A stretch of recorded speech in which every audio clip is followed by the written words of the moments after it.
Chère population togolaise, permettez-moi de partager notre constat sur le terrain avec vous. Et ici, le Togo est un pays à bâtir. Ne nous disons pas que le Togo est bâti, c'est un pays à bâtir. Notre constat sur le terrain a été très alarmant parce que le Togo n'appartient pas aux Togolais. Le Togo est présentement dans les mains des étrangers. Si je le dis dans les mains des étrangers, ça, je vais vous le montrer pratiquement. Alors, les plus grosses entreprises qui sont chez nous au Togo n'appartiennent pas au Togo. Ces entreprises appartiennent aux étrangers. Et de l'autre côté, si ces entreprises sont chez nous au Togo, ils ont recruté nos frères, nos soeurs, et puis eux, ils travaillent dedans, ils gagnent du salaire, c'est bien.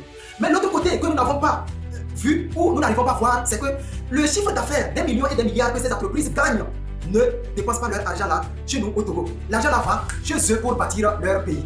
Et c'est dans ça que nous sommes. Et un autre constat que nous avons fait, quand vous sillonnez les quartiers de Lomé principalement, quand vous voyez une maison très remarquable, une maison très jolie, une maison qui attire l'œil, une maison admirable, ça n'appartient pas à un Togolais. C'est une maison qui appartient aux étrangers. Soit c'est pour un Libanais, soit pour un Indien, soit c'est pour un Nigérian ou c'est pour un Nigérien. C'est tout, ce n'est pas pour un Togolais.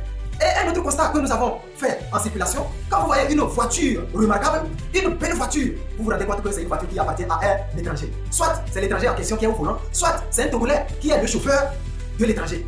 Regardez tout ça. Et quand nous avons fait vraiment ce constat dans les quartiers et en circulation, nous-mêmes, nous avons été très étonnés. Sur ce, nous lançons un cri d'appel à nous, les Togolais, en se posant la question, qu'est-ce qui ne va pas dans la vie d'un Togolais?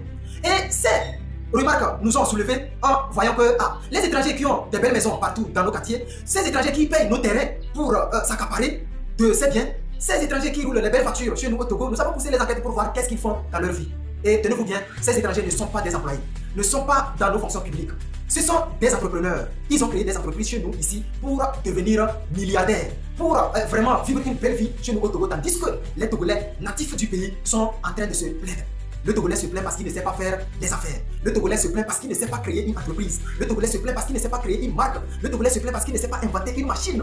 Voilà dans quoi nous sommes. Quand on dit avoir des gros diplômes, parler le gros français, le Togolais est très bon.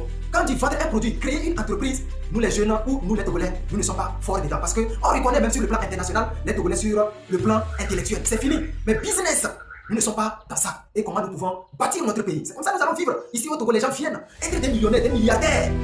Alors nous sommes là, ici. Et là, c'est le moment qu'on puisse nous lancer dans les affaires. Quand je dis dans les affaires, vraiment créer des entreprises. Et vraiment, c'est vraiment un grand problème. Si nous ne vous montrons pas ce problème, nous allons voir que tout va bien. Il faut qu'on puisse voir le problème en face et maintenant nous attaquer à sa résolution.